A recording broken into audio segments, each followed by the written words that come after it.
What's up, guys? This is Boondocks, and today I'm going to be talking about who I personally think is the best frame to get when you're a relatively new player and want to try to get all the sorties done.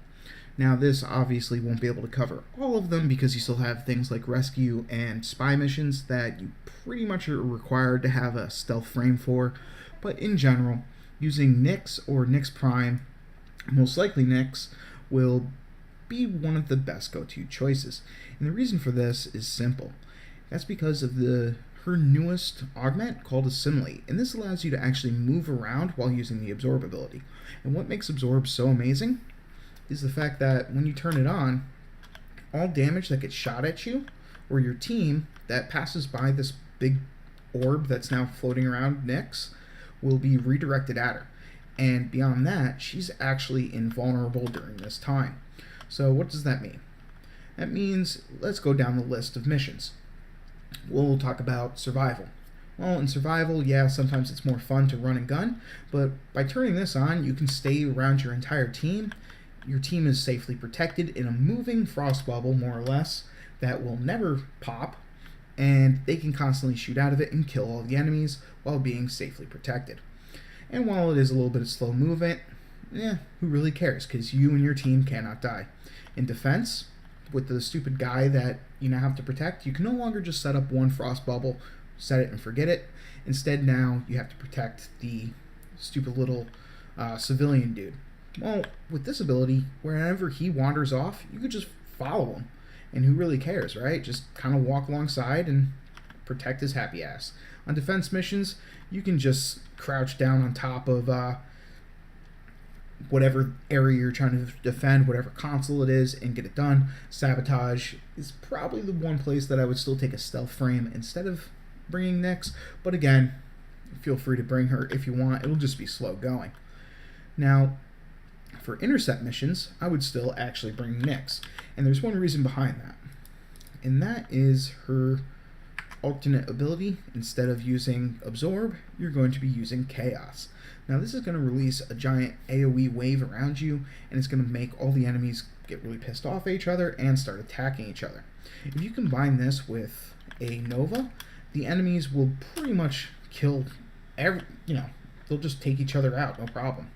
But as you can see, they are now all running around fighting each other instead of attacking me or capturing whatever points it is in a intercept mission. As far as actual combat is concerned, however, when you're going to be using the Absorb in, say, like a survival or defense mission, well, movement gets annoying. However, we can get around that by using the Twin Basalt, which, with Rift Strike, allows you to teleport around the map as long as there's an enemy within range. The range is about 25 meters. As you can see, I can't teleport all the way over there, but you can slowly work your way over and then teleport, getting close, swap weapons, and then finish them off. So overall, it's just a way to prevent you from dying and help your team. Is she going to be the most efficient killer? By no means. But overall, she's just really fun and easy to play. Very easy. The biggest issue is getting the mod, and that's going to be about 10 plat if you buy it from another player.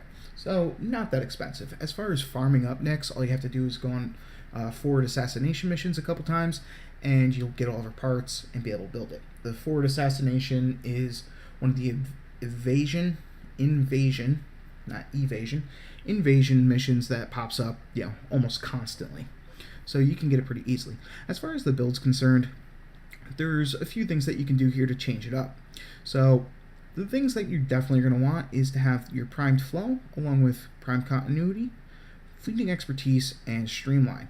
Now, all of these will help with the energy drain on your Absorb. I have it at 1.04 seconds with this particular setup, or 1.04 energy per second with this setup. Now, the other thing, though, is having the higher duration will mean that your Chaos effect will last longer. I believe it's up to about 38 seconds right now, and that's pretty decent. And because of that Chaos effect, that's the only reason I currently have on Stretch.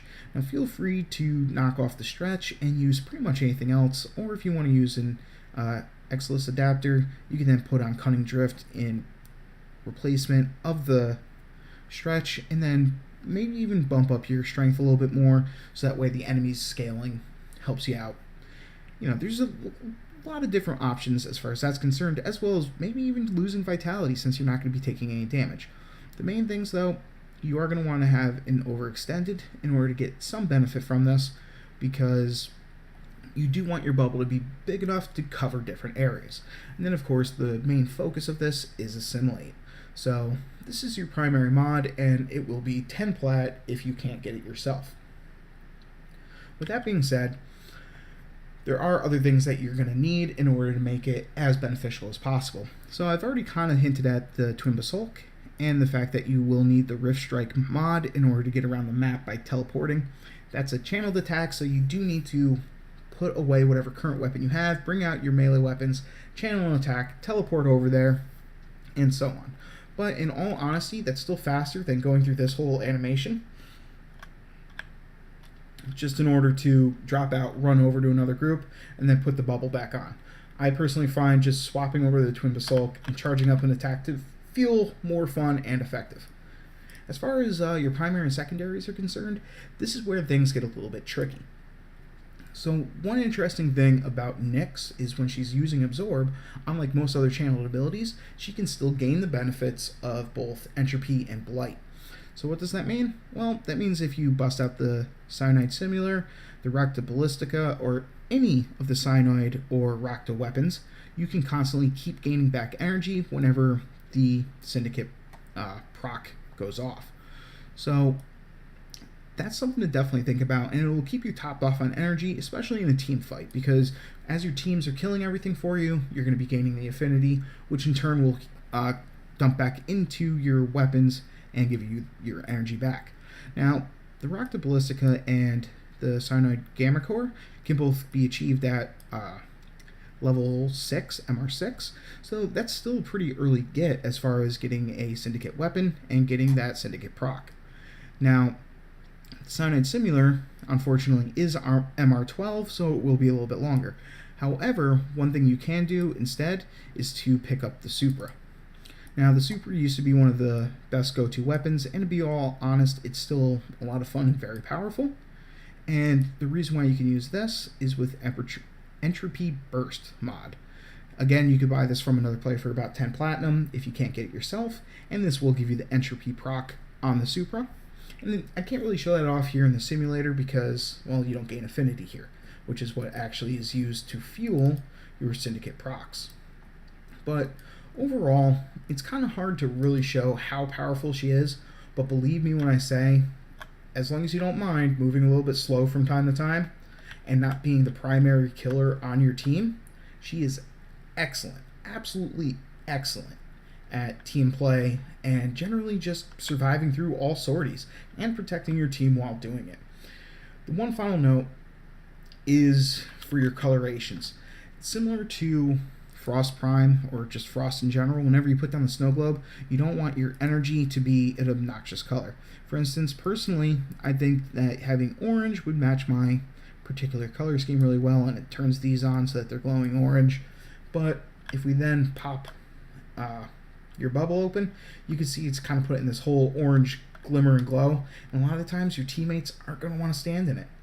But as you might have seen before, if you just swap this over to as black a color as possible, this is true black from the smoke color tile. As you can see, now it's barely even hazy as you're looking through it. So something to think about. Anyways, guys, until next time, like, comment, and subscribe, and peace.